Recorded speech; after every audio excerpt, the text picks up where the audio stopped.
If you can't prepare iftar for us, then today you won't get any food. You will stay here without eating.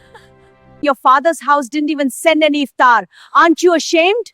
Whatever iftar we have here, you will prepare and serve all of it. This is your punishment. You knew we were poor when you brought me here as your son's wife. How can I endure this now? My father doesn't have the ability to pull up by so much iftar and send it down. Mother, my family couldn't send anything, but your son sends money from abroad for me. Why buy things with that money and still torture me like this? Don't you dare look at my son's money. Show what you brought from your father's house. Why are you eyeing my sons? Nits! Answer now! I suffered so much to give birth to my son. I struggled my whole life to raise him. Don't you dare look at my son's money. Ma! How could you treat my pregnant wife like this? Do I send 120,000 taka every month for you to torture her? I trusted you! You brought this on yourself! How dare you! Keep watching this video and see what happens to them now! They live off money and treat wives like, how can I accept this? Watch till the end to see what I do to them. She is my wife, and she will live here with respect. If anyone tries this again, I will take strict action. The story began with love. Sami, the only earning son of a wealthy family in the city, and Sumaya, a poor but very shy and humble girl from the village. When Sami first saw Sumaya, he felt that the language of this girl's eyes spoke of her, purity. Despite being a boy from a rich family, Sami didn't look for dowry or status. He saw Sumaya's simplicity. The wedding took place with great pomp and show. But the tunes of the wedding flute hadn't even stopped before the farewell bells rang. Just 3 months. 3 months is nothing for a new household. The color of the henna on her hands hadn't even fully faded, yet Sami's visa arrived. He had to go. Life abroad was calling. Sami's mother, Amina Begum, hugged her son and cried. She said, "Son, you are going for our own good. Don't you worry. I will look after your wife just like my own daughter." Sami believed his mother's words. A mother is a mother after all. Paradise lies under the feet of the mother. Can that mother ever tell a lie? On the last night before leaving, Sami hugged Sumaya close to his chest and said, "Sumaya, it's just a matter of a few years. I will organize everything and come back. You take care of my mother. Mother will treat you just like a daughter." Sumaya didn't say a word. She just hid her face in her husband's chest and wept silently. The innocent girl didn't know then that as soon as her husband boarded the plane, this huge mansion would become a living prison for her. Sami left. As soon as the wheels of the plane left the ground, the sweet smile on Amina Begum's face vanished. The first few days were fine, but barely a week had passed when the real game began. Sami has 2 more brothers in this house, Rashed and Kashem. Their wives are there too. They are girls from rich families. They brought a lot of furniture from their father's homes. They sit in their rooms all day with the AC on, watching TV and laughing. And Sumaya? One morning Amina Begum called out, "Oh, daughter-in-law, it's quite late in the day. How long will you sleep? The maid didn't come today, go to the kitchen. You have to make breakfast." From the moment Sumaya entered the kitchen, it seemed to become her permanent address. Gradually, the maid was fired. The mother-in-law said, "There is a wife in the house anyway. What is the need to waste money on a maid?" Sumaya's slavery began, waking up at 5 a.m., sweeping the entire 2-story house, mopping the floors, making breakfast for 3 brothers-in-law, father-in-law, mother-in-law, and sisters-in-law, cooking lunch, making evening snacks, preparing dinner, washing dishes, washing clothes. When Sami was dragging heavy iron loads in the fire-like heat of 50 degrees abroad, his beloved wife was doing back-breaking labor in this house. When Sami would make a video call, his mother would run and pick up the phone. She would sit Sumaya next to her and say, "Look, son, how happy your wife is. I have kept her like a queen." Sumaya couldn't say anything. The mother-in-law's stern glare kept her silent. She would just smile faintly and say, "I am fine, dear. You take care of your health." Sami would smile with satisfaction. He thought, "Thank goodness my mother kept her word." 6 months later, new life stirred within Sumaya's body. The doctor announced that she was going to be a mother. Sammy's happiness knew no bounds. He spoke from abroad on the phone. "Mother, she is the mother of my child. Give her a little rest now. Don't let her do heavy work," Mother said on the phone. "Oh, crazy boy.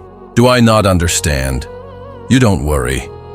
But as soon as she hung up the phone, the mother-in-law's face changed. She started grumbling. "Drama. Poor people's health again. Did we not become mothers? We used to husk paddy in the husking pedal during pregnancy. And she starts a drama if she does a little work." Sumaya's health began to deteriorate day by day.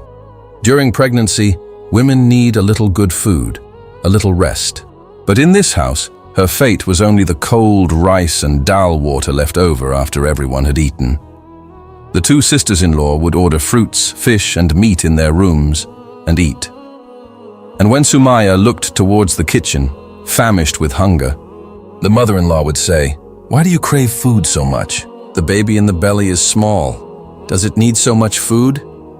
Lifting heavy buckets, mopping floors, nothing was skipped. At night, when Sumaya groaned in pain, there was no one even to hand her a glass of water. She would caress her unborn child and cry, whispering, "If your father knew, if your father saw." The holy month of Ramadan arrived, the month of mercy. But for Sumaya, this month brought an even bigger test. She is 8 months pregnant. Her body can't keep up. If she tries to stand, her head spins. Yet she had to wake up alone during Sehri time, pre-dawn meal, cooking rice, fish, and meat for the whole family, while her two sisters-in-law were still sleeping under their quilts. During Sehri, everyone would sit at the table and eat in a rush. By the time Sumaya served everyone, the azan, call to prayer, would be called. Some days with just a glass of water, some days with just 2 mouthfuls of rice, she had to start her fast. Fasting all day, with a baby in her belly, she would make iftar in the heat of the kitchen fire. Piaju, baguni, potato chops, kebabs, sharbat, faluda. What wasn't on that iftar menu? The whole house smelled delicious. But at iftar time, the dining table was decorated royally. Mother-in-law, father-in-law, brothers-in-law, sisters-in-law, everyone sat in a circle. Laughter and chatting, and Sumaya. Her place was on a small stool next to the kitchen, or on the floor in a corner of the dining room. Allocated for her was last night's stale curry or a burnt roti, and a glass of water. One day Sumaya gathered the courage to ask her mother-in-law, "Mother, I feel very weak. Can I have a date?" The mother-in-law glared and said, "Did your father send dates from his house? Eat what is there. Don't you feel ashamed wasting your husband's money?" Yet all this food, this luxury, was all bought with money sent by Sammy. Sammy sends 1,20,000 takas every month. He knows his wife and child are fine. He didn't know that his wife couldn't even touch the apples and oranges bought with his money. He didn't know that his wife had no right to the meat bought with the money he sent. God's justice is very strange. He gives time, but he doesn't let go. When the pot of sin becomes full, the blow comes suddenly. Sammy had been feeling uneasy for a few days. Sumaya's voice sounded somewhat weak on the phone. Mother would always snatch the phone away. So Sammy decided he would come home without telling anyone. The delivery time was also drawing near. He wanted to be by his wife's side. It was then the end of Ramadan. Sammy bought a ticket but didn't inform the house. He wanted to surprise everyone, especially his beloved wife. Afternoon rolled into evening. Only 15 minutes left until the Maghrib azan. Sammy's car stopped at the gate of the house. The house guard was startled as if he had seen a ghost upon seeing Sammy. "Big sir, you?"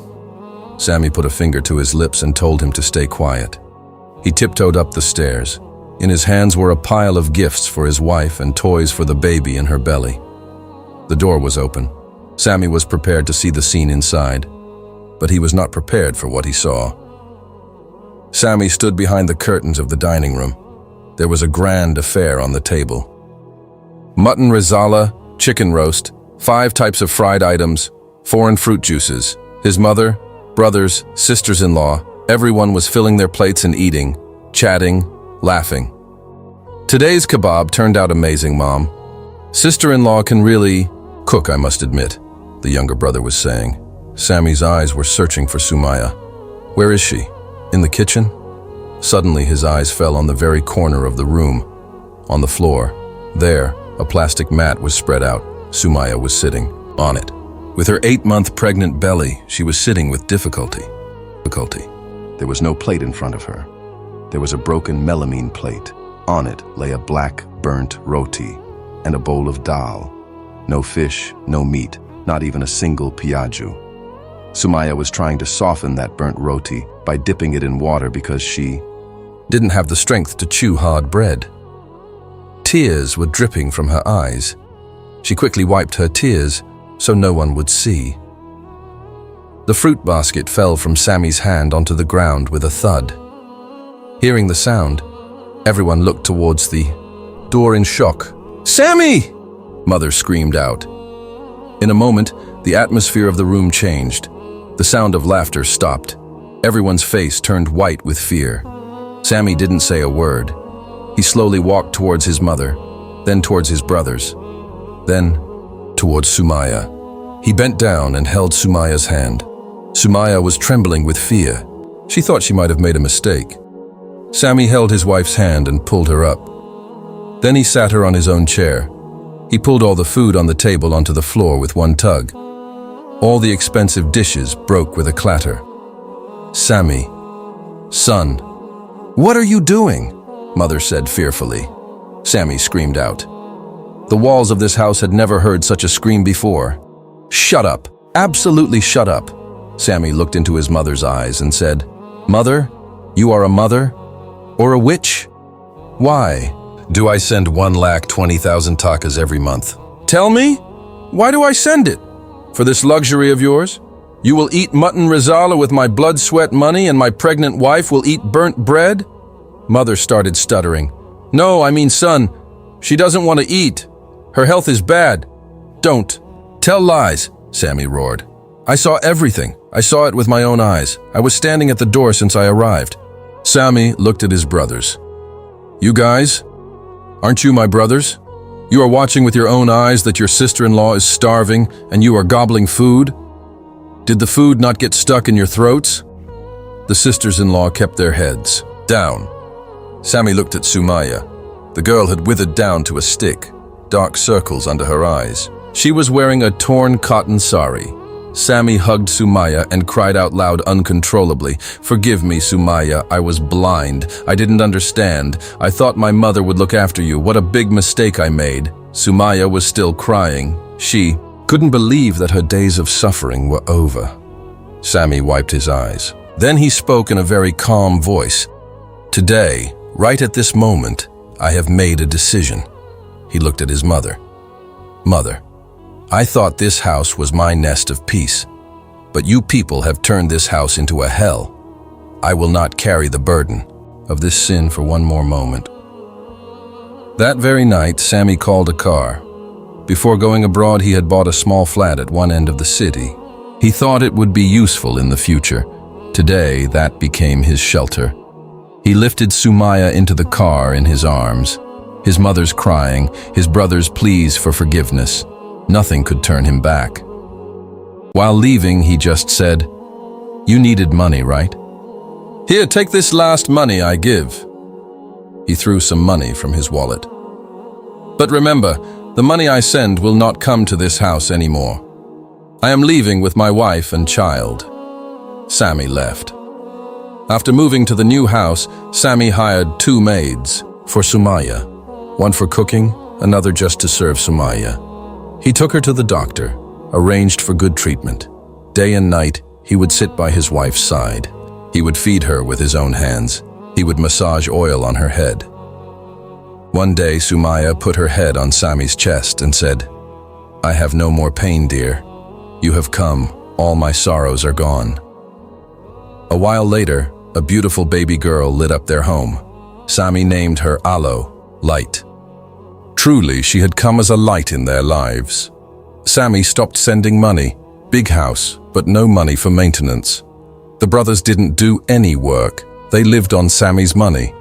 Now they fell into trouble. Poverty appeared in the house. Because of poverty, the two sisters-in-law started fighting. Rashed and Kashem's wives took their husbands and separated. They said, "We won't stay in this beggar's household." That mother, Amina Begum, was left all alone in that huge house. The kitchen, where she used to make Sumaya work, today she has to cook there herself. But there is no rice in the house, no lentils. One day at Iftar time, Amina Begum is sitting alone at the table. In front is only a glass of water. She remembered that day. Looking at the empty spot where Sumaya used to sit, today she burst into tears. Allah, what have you done to me? I gave pain to my lovely daughter-in-law, so today this is my state. There is no one even to hand me a glass of water. She wanted to call Sami, but she couldn't out of shame. Viewer friends, the story could have ended here. But does the impact ever end? Sami gave his wife respect, gave her love, because he understood that a house can be decorated with money, but the heart cannot be decorated. The girl who was poor was actually very rich at heart. She had patience. She left justice to Allah, and Allah gave her the reward for her patience. And those who alienated their own people out of greed are now destitute even while living in a palace. If seeing today's video brought even a drop of water to your eyes, then one request. Those who are abroad, don't just be money machines. Check in. Is your loved one really doing well? Or is someone else buying happiness with the money you send while your loved one is dying slowly? And those who are in the country, don't think of an expatriate's wife as a maid. Remember, she has left her husband, her own household, everything to serve you. Give her respect, because burnt bread might fill the stomach, but it cannot satisfy the hunger of the mind. And the tears of the oppressed, they shake even the throne of Allah. May all the expatriates of the world stay well. May the trust of their beloved stay well. Allah Hafiz. So friends, this was our video for today. Let us know in the comments how you liked this video. Friends, these are not incidents from the Quran or Hadith. These are based on real events in our society and described using Quran and Hadith on how to solve them. Let us know in the comments which country you are watching the video from. Friends, if you want to watch Islamic tales and educational videos like this, subscribe to our Islamic Tales YouTube channel right now. So see you in the next video. Until then, may Allah the Almighty grant us all the ability to stay on the right path. Ameen, summa ameen. Assalamu alaikum wa rahmatullahi wa barakatuh on the other hand.